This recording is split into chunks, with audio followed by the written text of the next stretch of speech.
আজ অযোধ্যা রাম মন্দিরে শ্রীরাম দরবারের উদ্বোধন। এতদিন রাম মন্দিরের গর্ভগৃহেই রামলালা বিরাজমান ছিলেন। এবার মন্দিরের দ্বিতলেই হবে শ্রীরাম দরবারের উদ্বোধন। রাম দরবারে শ্রীরামচন্দ্র, সীতা, লক্ষ্মণ এবং হনুমান বিরাজমান হবেন। একই সঙ্গে হবে শিখর পূজনও। পাশাপাশি রাম মন্দির চত্বরেও থাকা শিব, কালী সহ 8টি মন্দিরের উদ্বোধন হবে আজই। জাঁকজমকপূর্ণ এই অনুষ্ঠানে উপস্থিত থাকবেন দেশের গণ্যমান্য ব্যক্তিত্ব এবং সাধু সন্তরা। জ্যৈষ্ঠ শুক্ল দশমী তিথিতে সকাল ঠিক 6:30টায় পুজো শুরু। বেলা 11:25 রাম দরবারের মূর্তির প্রাণ প্রতিষ্ঠা। তারপর বিশেষ পুজো, দুপুর 1টায় ভোগ এবং আরতি। এই মুহূর্তে আপনারা ছবি দেখতে পাচ্ছেন, রাম মন্দির অর্থাৎ অযোধ্যার ছবি দেখতে পাচ্ছেন। আজই রাম মন্দিরে শ্রীরাম দরবারের উদ্বোধন।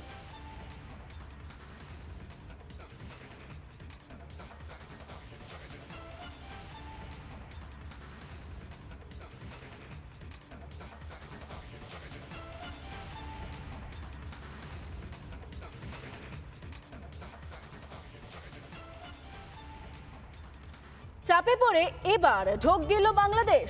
বঙ্গবন্ধুর মুক্ত যোদ্ধা তকমা কেড়ে হজম করতেই পারল না ইউনূস সরকার, তাই তড়িঘড়ি যোগ হলো বীর মুক্তিযোদ্ধার শব্দ।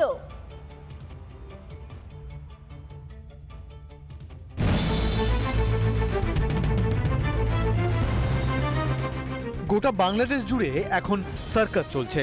যা খুশি তাই করে চলেছে মোহাম্মদ ইউনূস। ইউনূসের একের পর এক সিদ্ধান্তে রীতিমতো হাসির খোরাক হতে হচ্ছে সরকারকে। নিন্দাও কম হচ্ছে না ইউনূসের। একদিন মুক্তিযোদ্ধা সম্মান তুলে নেওয়া হচ্ছে, পরদিনই ফের বীর শব্দ যোগ করে ফেরত দেওয়া হচ্ছে। প্রথমে জাতির পিতা বঙ্গবন্ধু শেখ মুজিবুর রহমান সহ 5 জাতীয় নেতার মুক্তিযোদ্ধার মর্যাদা বাতিল করা হয়।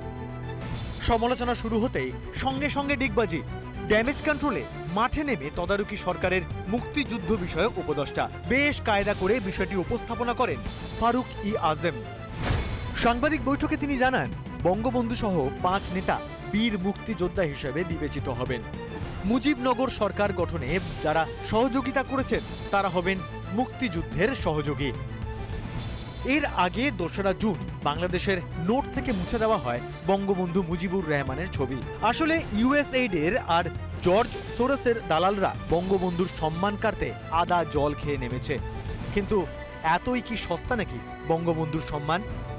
দেশের যারা এক্সট্রিমিস্ট যে ইসলামিস্ট এলিমেন্ট রয়েছে তাদেরকে যেমন একটা সন্তুষ্ট করার প্রচেষ্টা রয়েছে, দেশের কাছে এই বিভিন্ন মন্দির মসজিদের ছবি সেগুলো কারেন্সি নোটে দিয়ে একটা নিজেদেরকে সেকুলার প্রতিপন্ন করে সম্ভবত আরও কিছু অর্থ সাহায্য পাওয়ারও একটা চেষ্টা রয়েছে।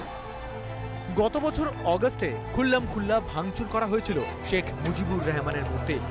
রাজধানী ঢাকা সহ বিভিন্ন জায়গায় গুড়িয়ে দেওয়া হয়েছিল বাংলাদেশের স্থপতি তথা বঙ্গবন্ধুর মূর্তি। এমনকি মুক্তিযুদ্ধের সূতিকাগার হিসেবে পরিচিত 32 নম্বর ধানমন্ডিতে শেখ মুজিবের বাড়ি পুড়িয়ে দিয়েছিল মৌলবাদীরা। আর বসে বসে তামাশা দেখেছিল মার্কিন দালাল ইউনূস। তবে এবার শয়তানি করে আর পার পেল না ইউনূস, তাই তো পরিমরি করে জুড়তে হলো নতুন স্বীকৃতি। রিপাবলিক বাংলা। নানা ধরনের কন্টেন্ট দেখার জন্য লাইক করুন, শেয়ার করুন আমাদের ফেসবুক পেজ, সাবস্ক্রাইব করুন আমাদের ইউটিউব চ্যানেল। পাশাপাশি অন্যান্য ব্রেকিং নিউজের জন্য অবশ্যই চোখ রাখুন রিপাবলিক বাংলায়।